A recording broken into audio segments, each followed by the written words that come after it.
The financial backing of these groups, particularly Antifa, is certainly something the administration is looking into aggressively. And the federal government has never really been mobilized or tasked with doing that. So we're kind of kickstarting that into gear. The FBI is working on it alongside the White House's Homeland Security Task Force. We have our intelligence community looking into this as well. And even the Secretary of Treasury is involved with these matters since they are financial in nature.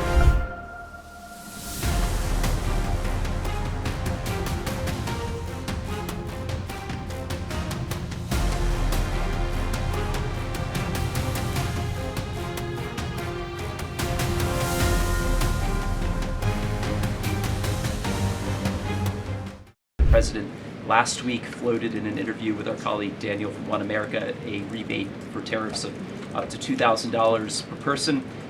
Is that plan contingent on the Supreme Court's upcoming ruling on the legality of the tariffs, and is the White House preparing for legislation to make that happen? Sure. On the first point, I have not seen that report, Stephen, but I'll check in with our national security team after this and we'll get you an update. To your second point about the tariff rebates, I think it's an idea that the president has discussed and floated with his team of advisors, but no decision has been firmly made at this point in time. Why don't we go to the back? Owen. Good afternoon. Good afternoon. A few days ago, President Trump demanded Jay Jones of Virginia get out of the race for condoning political violence in a text message against a Republican politician a few years ago. He hasn't left the race. He hasn't dropped out. What's the president's reaction? Well, as you know, I'm not at liberty to discuss political races from the podium. I think the president himself made his position very clear, and I think anyone could agree the messages that were sent by this Democrat nominee for Attorney General in Virginia are really shocking, alarming, and completely unacceptable. He was threatening to kill his opponent and his opponent's children, and that type of rhetoric has zero place in our country, and the president was absolutely right to condemn that. One more, please. Sure, go ahead. Thank you. The Democrats have questioned and scrutinized the president's comments about using potentially the military, American cities, as training grounds for the military. And when you look at Portland, Chicago, local and state officials say that their local law enforcement is able to handle the situations, these protests on the ground. The president says that Portland is burning, using that as justification for the National Guard in Portland. But when you look here in Washington, D.C., the president just last week said it is now a completely safe city, and there are still National Guard members on the streets that are not involved in ICE activities. Can you provide the justification for the White House here in Washington, D.C., why the National Guard members continue to be out on the streets? Because Washington, D.C. has invited the National Guard here. Why?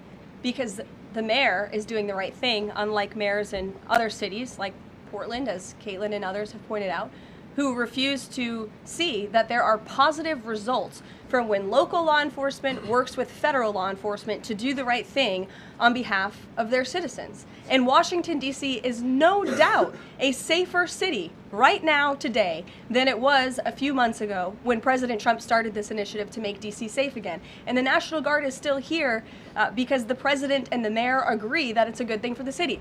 Just like you're seeing in Memphis, for instance. We'll have National Guard deployed to Memphis. We have federal agents who are on the ground working with state and local law enforcement. The state police in Tennessee are part of this effort. The local metropolitan police in Memphis are part of this effort.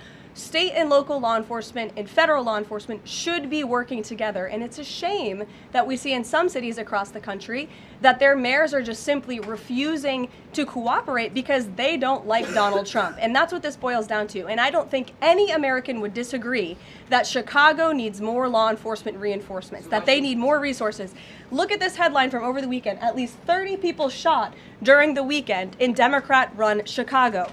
5 of them were killed in one weekend. This is completely unacceptable, and the president wants to make American cities safer, and he's willing to work with anyone to do it. If the courts allow you to ultimately send in the National Guard into Chicago and Portland, do Democrats not have reason to be concerned that there are long-term plans by this administration to keep U.S. military or the National Guard in American cities, like what we are seeing here in Washington? Why should they be concerned about the federal government offering help to make their cities a safer place?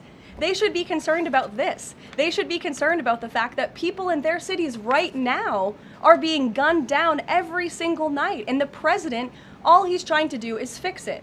And there has been a complete smear campaign by the Democrats and the media, quite frankly. I was reading Political Playbook this morning, one of the most inside the Beltway newsletters you can find. And you guys are framing this like the president wants to take over the American cities with the military. The president wants to help these local leaders who have been completely ineffective in securing their own cities. And we have already seen there's a positive formula for that. Look at Washington, D.C.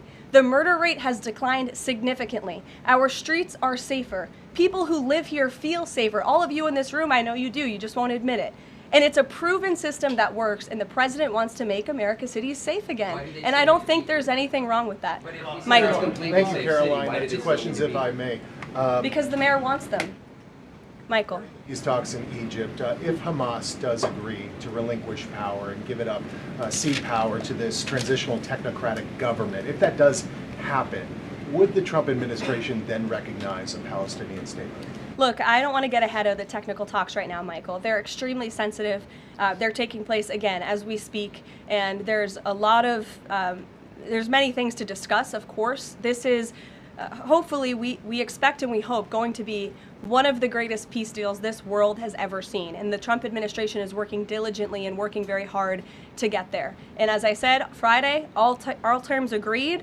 We have the Arab countries who are working with us. Of course, Israel has been incredible in cooperating with the president's plan and agreeing to it. And we're very hopeful, and we expect that to continue. You tweeted about this Sure, over the weekend. Thank you. I was going to you in the blue shirt and tie. Thank you, Yes, Caroline. you're welcome. The Daily Mail. Today, the Supreme Court declined to hear Ghislaine Maxwell's appeal. Will Trump rule out granting her clemency? Is that something the White House is considering? It's not something I've heard discussed. And we don't comment on clemency requests that may or may not have been made, but I'm certainly not tracking that one at this point in time. Caroline. Jordan, go ahead. Thank you, Caroline. So we're talking about these radical groups in Portland and Chicago. I know the president has spoken about potentially going after George Soros with RICO charges and for funding all of this violence. Has there been any update on that? And also, is the administration looking into the other nonprofits, maybe taking away their 501c3 status for funding this violence? And then I have one more question. Sure. The financial backing of these groups, particularly Antifa, is certainly something the administration is looking into aggressively. And the federal government has never really been mobilized or tasked with doing that.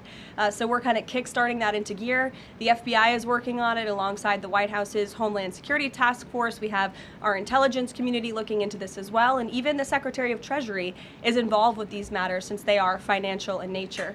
And we will continue to get to the bottom of who is funding these organizations in this organized anarchy against our country and our government. It's a question the American people have been begging the answer for many years, and we're committed to uncovering it. And when we do, I'm sure you'll be one of the first people to know. Separately, Jonathan. Caroline. Thank you. So Gaza, under the president's plan, is going to be governed by a transitional governance of a technocratic, apolitical Palestinian committee made up of qualified Palestinians and international experts. Now, given how radicalized the Palestinian population is in Gaza and in the West Bank, can you offer some insight or guidance into who are some of these Palestinians that are going to be considered for leadership roles in Gaza, and where you're going to be finding them, and do you have any names?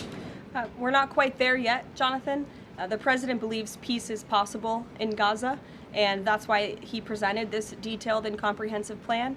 The first step of that is securing a ceasefire and releasing the hostages, and then those conversations about ensuring a durable and lasting peace can continue. But what do you need to have peace in a region like Gaza that's been war-torn for far too long? You need security guarantees, and you need good governance. And so those will be two of the priorities that this administration is focused on. If I may, the president has said he wants the government to reopen this week in a deal. What's going to happen by the end of the week if there's no deal? What's the White House prepared to do? With no deal with what? To reopen the government. Look, as I said, unfortunately, there's going to be a lot of pain inflicted. There already is on the American public, on our troops who are not being paid, again, on women and young children who depend on critical food assistance. We hate to see this. And in fact, the Office of Management and Budget is trying to do everything they can to find funds to get out the door for these vulnerable populations in our country. Again, we shouldn't be having to do that. The Democrats have a chance to change course tonight. I believe the vote's taking place at 6:30, and we urge Democrat senators to vote to reopen the government and to do the right thing. Thanks, guys.